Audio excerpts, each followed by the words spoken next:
This spectacular Asian city/state by the sea undeniably exudes excellence. From its humble beginnings to its plainly prosperous present. Get ready to roam around its surprising streets and chow down in its charismatic corners.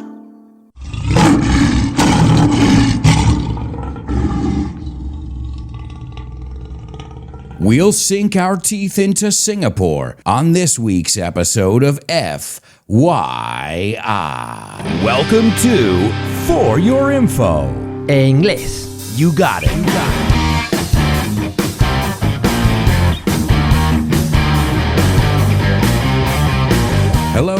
Hello, and welcome to another exciting edition of FYI For Your English, the topic-based show where even I learn about a new topic every week. Yeah, well, some of them I know more about, and as always, there are some that really I have no idea what I'm talking about. Now, today's somewhere in between. I've been to this place so I can speak from firsthand experience, but I've called on a guest who I think can really give us the scoop. So I want a nice round of applause for a great friend of mine, Alvaro Quesada.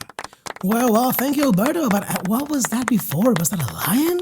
Well, I'm not going to lie to you. I'm not lying here. Oh, I see what you did there. Yeah, it was a lion. Isn't Singapore the lion city? Doesn't it? Well, technically it's supposed to be the lion city, but it's a mistake. Oh, There's no. never been lions in Singapore, ever at all. Yeah, I didn't see any lions when I was there either, and I'm not lying. If any, you would have seen tigers. So it's supposed to be the tiger city, but someone confused a lion with a tiger. They mix them up or they confuse them, And sure. they call it the lion city, but it's not a lion. Oh, so that is, okay, so right off the bat, I'm telling you, we're debunking myths. Well, you know what? That's a roar. Call it a lion, call it a tiger. Okay. It's a roar. The city is roaring también con mucha vida, con mucha ebullición, no? Exactly. It's a jungle, but also it's part of the sea because it's an island, as you know. And the national symbol, it's the merlion. The merlion. Now, I've heard of a lot of things in my life, but I've never heard, well, until I went to Singapore myself, of a merlion. Please explain to the listeners what a merlion is. So the merlion is a creation from the STB. The STB stands for the Singapore Tourism Board. It's an acronym.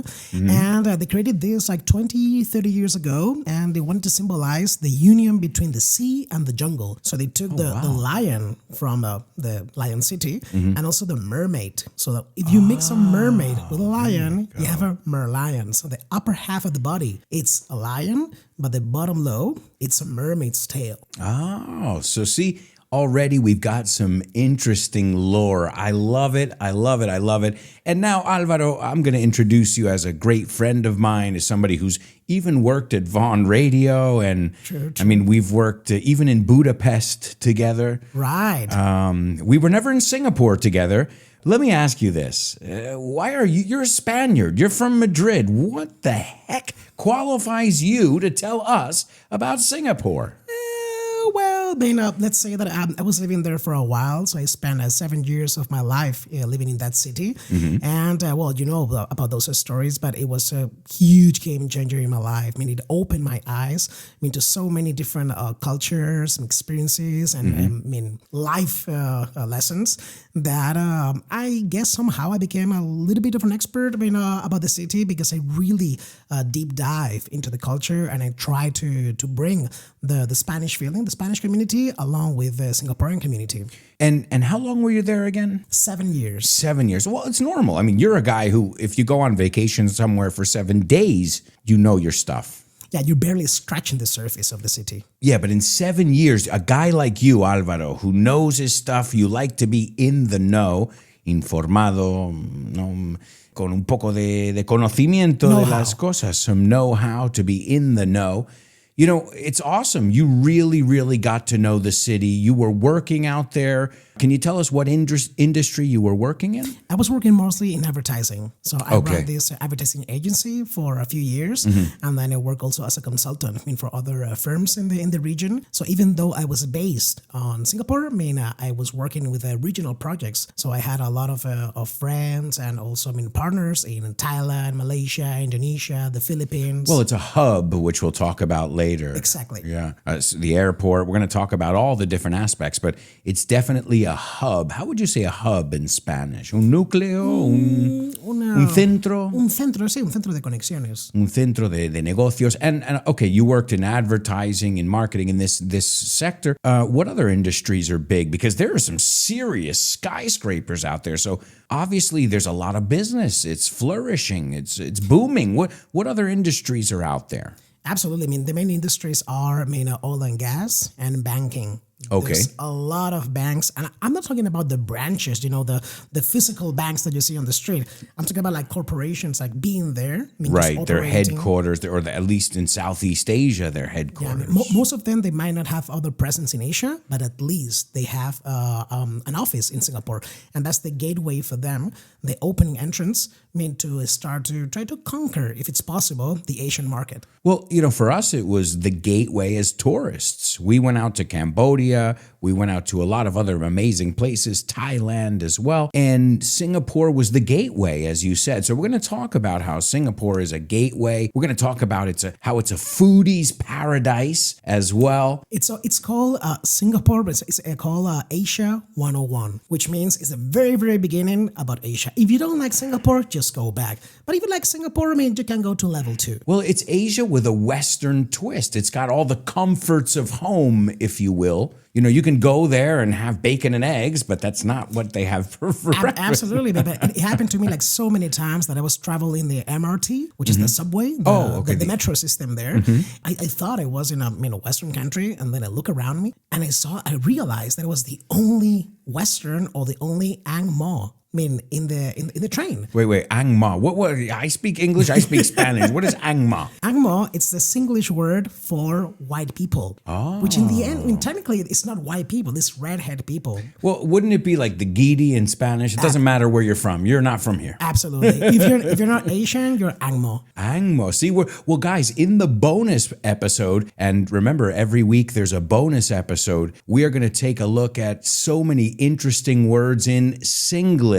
Yes, you heard correctly. In Singlish. Also, Alvaro's going to give us some tips, some places that you must visit there, and some nearby trips, because when you live there as well, you would maybe go to Vietnam or to Bali. So you're going to tell us about some of those connections as well. And we're going to talk about one of my favorite things, Changi, baby. And oh, yeah. No, Changi is not a dance. It's an airport. So if you guys want, you can join us in the bonus part. It's exclusively for patrons. But of course, if you just want to hear it and get a sample, contact me because I'd love to share it with you. Remember, if you want to become a patron, you can go over to patreon.com/Alberto Alonso and join our curious community. In fact, I want to take a second to send a shout out to all my patrons, especially my super duper students, Marta, Candy, Javier, Roberto, David, Jose Maria, Mila, Alex, Edgar, and Aina. And don't forget about my interstellar students, Lina, Isa, Paco, Diego, and Carmen. Keep up the great work. And if you guys want more information on how you can get bonus episodes, PDFs with all the vocabulary, and weekly and monthly classes with me, just go over to patreon.com/Alberto Alonso. Okay, I'm done, Alvaro. I had to do my little thing, Absolutely, but if you want all that inside information about Singapore, you'll have to stick around for the bonus episode. I'm sorry. Hey. Yeah. That's the way the cookie crumbles. That's the way the ball bounces. Lo que me gusta es que eso rima en español. Así bota la pelota. Así bota la pelota. That's the way the ball bounces. Dile eso la próxima vez a alguien que se queja. Dices, así bota la pelota, hermano. Let's take a look at our intro because I always like to sprinkle some vocabulary in the intro. I said this spectacular. Ojo con la pronunciación, no es espectacular. It's spectacular Asian. Y esta es difícil de pronunciar. ¿no? Asian city/state. And when I say city, it's a city, it's also a state, a nation, a country.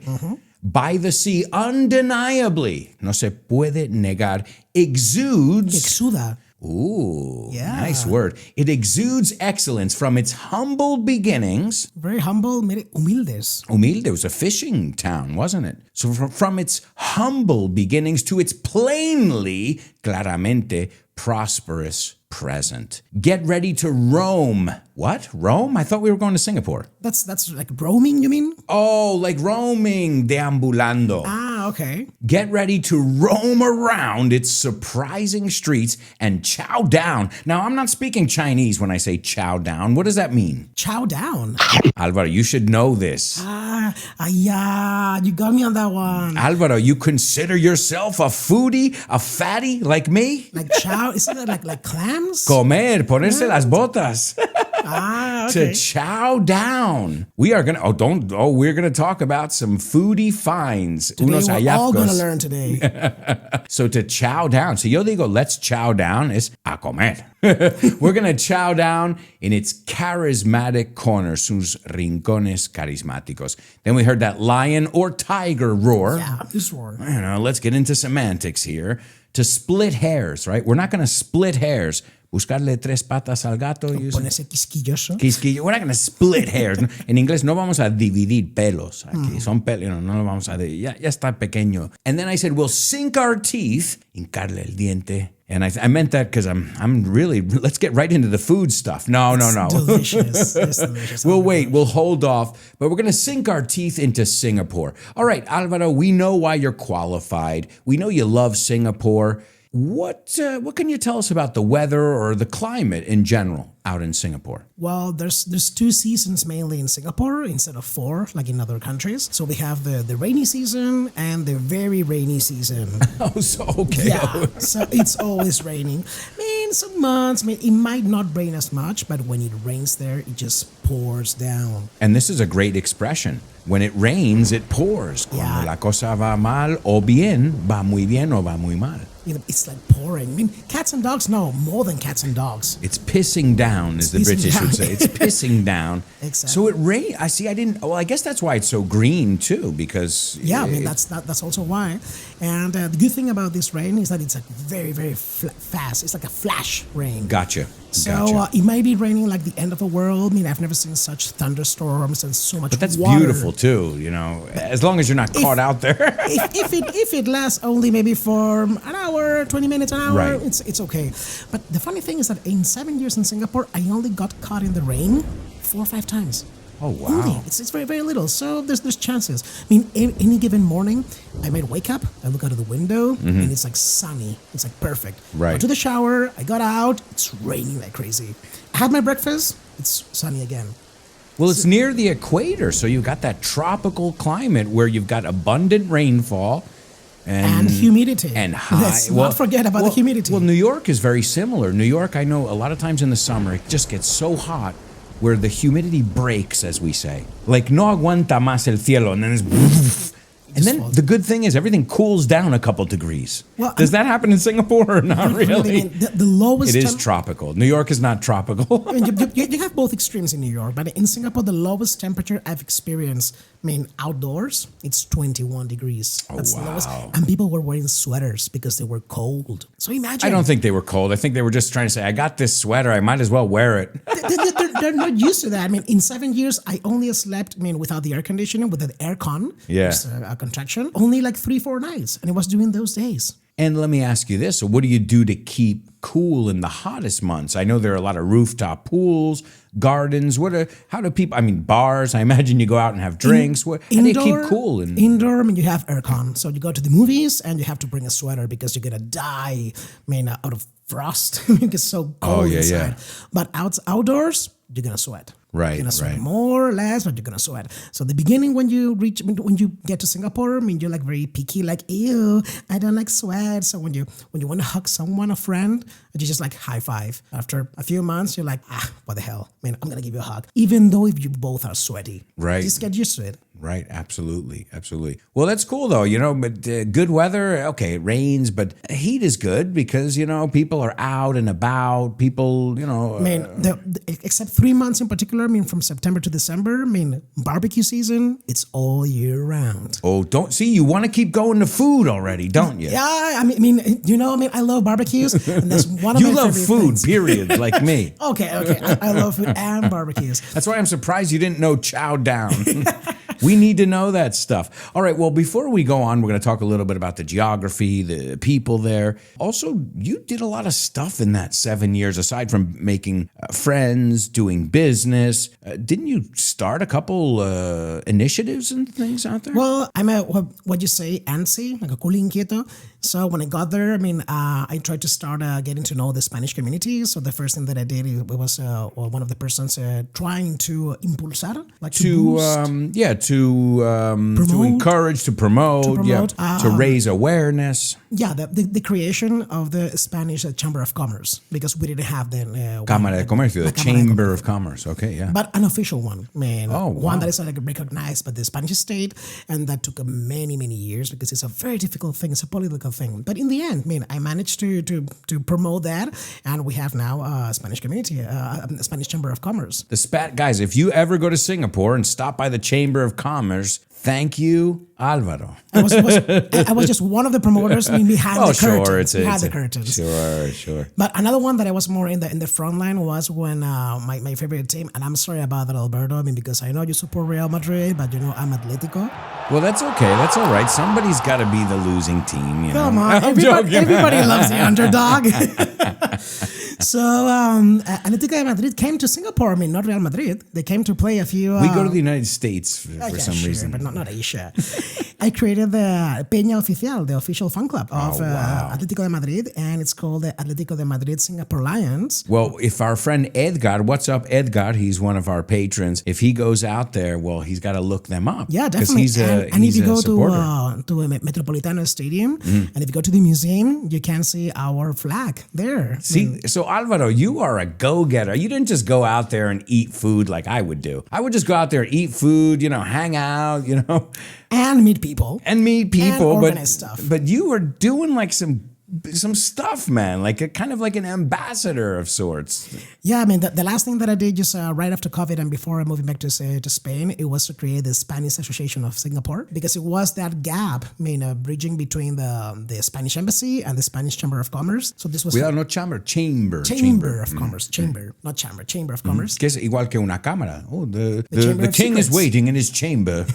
Yes. So it was a Spanish association, and I did that in order to bring that social component for families living there, but I want to meet other Spanish people. And it was the vice president of that organization until I left. But I know that they're still doing great stuff over there. Awesome, dude. So you went there, you sowed some seeds, sembraste unas semillas. Let's talk a little bit about the geography and the makeup of the people, because it's you'd think, okay, I had some of the greatest Indian food. Hemos vuelto a comida otra vez. See, here we go. That wasn't you, huh? Yeah, no, that was not my fault. Well, I'm talking about the population, and I was thinking about Little India, and then I went back to food. It happens. So Singapore, let's talk about the location. It's located between the Indian Ocean and the South China Sea, the very strategic South China Sea, and it's obviously in Southeast Asia, off the southern tip of the Malay Peninsula. In the Malacca Strait. That's right. Malacca. The Malacca Strait. It is 710 square kilometers. Mm-hmm. That's if you add all the little islands that they have, because I think they have around like 70 islands, but the main island plus all the small ones is 710 square kilometers, which as a reference, it's smaller than the city of Berlin. Berlin has 900 square kilometers, and this is even smaller than that. But I would love to compare the GDPs. Oh, it's much The different. gross domestic product. I mean, no offense to Berlin here. Yeah, no, definitely. It's a way more different. No offense, Berlin, but wow, Singapore is a powerhouse. It's someone said the once that I love it. It's like it's a beautiful city, but when you go there, you just miss one thing. You miss the country. Yeah. It's just a city. Because in Madrid, I mean, you can go But they've out. got great they make up for it really well because there's no Absolutely. countryside, so to speak. You're on a tropical island and not an island, but a tropical area. But they really make up for it. We're going to talk a little bit about the gardens by the bay and all these wonderful things that have made it a pertinent, a relevant place. Not just, the companies being there, but as a tourist destination. I mean, they did a hard work in order to position Singapore on the map. Because 10 years ago, I mean, it's like quoting, air quotes, like nobody knew about Singapore, but now it's somehow much popular than 10 years ago. When I was in New York, I just remember hearing it, I think in rap song. I don't know, but I was like, I want to go there. It sounds like an amazing, the name, I don't know what it is. It attracted me. Now, what do you think the current population is? If I had to ask you now. I think right now it should be around 6 million people. Exactly. 5,999,000. One guy just died. Oh, sorry. No, around 6 million. Around 6 million. In 1950, 1 million people lived there. So again, talking about that boom from 1950 to now, the population has gone up 6 times. Yeah, and it's still they still have room. I mean, for growth because they have a lot of protected areas that they're not building houses. But man, I would say that it's already because of the size a little bit crowded. Okay, gotcha. Well, what about the makeup of the people there? How would you, you're sitting on the subway. Who are you sitting around? What kind of people live there? So out of those 6 million people, almost 6 million people, 4 are Singaporeans, as in citizens. Then we have 1.5 million that they're like either permanent residents or people that are working with visas, like I was living there. And then the rest is like people just passing by, either tourists or just people doing business temporarily. Okay. And out of those people, out of the Singaporeans, or out of those 4 million, I think it's like 72%, something like that, is a Chinese that immigrated from China, like 70, 80 years ago. They make up 3/4 according to the number I have here. So 3/4 like 70-something percent. Yeah, It's not exactly. 75, but something like that, 3/4. Malay is the next largest ethnic group. Exactly, with 20-something, and then a little bit. Indians is up next in Indians is third spot. Indians are the last ones. Okay, so The rest are Malay because Chinese they immigrated to Malaysia, and then they had pushing the Chinese community to the island. gotcha. But also too, like when we talk about Chinese, when we talk about Malay, this is not a homogenous community. They've all mixed. Exactly. So your father's Chinese, your mother's Indian. You don't know. It's really like New York or any major city. Yeah, but here, like pure Singaporeans, let's say, they end up, they're forced to study 2 languages. So one is, of course, English, mandatory for every single Singaporean citizen. See that, guys? Singapore knows what they're talking about. That's the very first thing. If you don't speak English, then you can't do anything else. And then the second language, it's optional. So normally Chinese people, they pick Chinese, Malay, they speak Malay, and so. But Cool, because you can maintain your original language, your roots. But in order for the country, to avoid ghettos, as in people living only in Yeah, different sure. areas, Yeah. the public housing, which is called HDBs, they have quotas of races living in those buildings. Okay. So out of the whole building, and let's say it has 100 units, 72, for example, are going to be for Chinese people. Oh, okay, gotcha. Well, it makes sense, so you don't get these just areas where there's just one area. They want people to mix, which I think Exactly. is that's what business, that's what tourism is all about. Let's talk about the history without turning this into a history class. The first settlements were established from 1298 to 1299. But it wasn't until the 14th century that it got its name that it has now, which is Singapore, as we said, Sima Lion Pura City, the Lion City, which we know now is Merlion City slash tiger slash and the city was ruled by 5 kings at that point. And what happened was modern Singapore, as they say now, modern Singapore was founded in the 19th century. And this was thanks to Sir Thomas Stamford Raffles. He was a guy who said, this is a jewel. This is a diamond in the rough. This should be used for so much more than just fishing. We can use this for commerce, for banking. And he had a dream. He had a vision, this guy, and that is what started what I guess would be modern day Singapore, right? Yeah, well, I mean, the most recent history about Singapore, it dates from 57 years ago, if I'm not wrong, when it got independent for the second time in history. I mean, did you know that Singapore is the only country that got its independence twice without wanting it?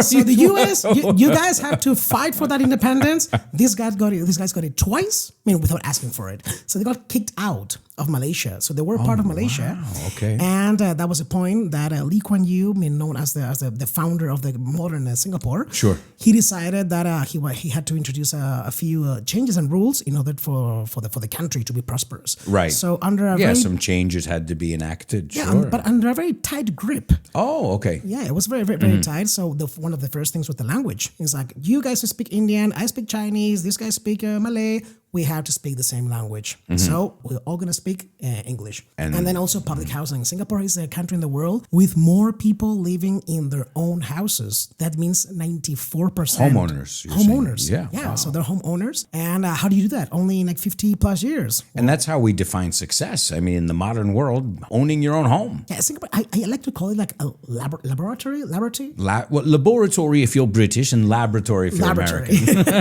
So laboratory. And in Singlish is laboratory. No, I don't know. I'm joking. But we're going to look at Singlish in the bonus episode. That's going to be a fun one. So it's like a small place for them to experiment. And they created Singapore with the best practices of the world. So they chose the best things that they saw in China, the best things that they saw in the UK, in the US. Right. So that's why you see a lot of influences. Well, that's one of the great things about being a newer state, a newer country. You can say, we don't like that. This worked really well. But not just in government, in design, city, urban planning and everything. They use a feng shui for the design of the buildings. So even though it's a city with a lot of skyscrapers, it's gorgeous. And you don't feel like, I'm sorry about that sense of pressure, of all those buildings in New York. Sometimes you need those puntos de fuga, you know what I mean? Yeah, sure. In order to not feel like so, close I know. by buildings. They figured it out. You don't have that feeling. Because like you said, people miss the countryside, but I didn't while I was there. Obviously, I was just there as a tourist, but there were so many green areas in the Bay Area. Even though it was full of skyscrapers, it felt spacious. And I think that was absolutely beautiful. All right, well, we're going to wrap up the first part here, but I want to wrap up with a tough question. Oh, let's go. What makes, we've talked about a lot of things so far, but if you had to sum it up in a couple sentences, what makes Singapore such a special place? It's a hub. You can go anywhere. In less than 4 hours of flying, you can go to a lot of beautiful countries. And if you don't have time to fly, you have a lot of food to eat for less than €5. It's a fantastic place for foodies. And we're going to find out about that and much more in the bonus episode of today's FYI.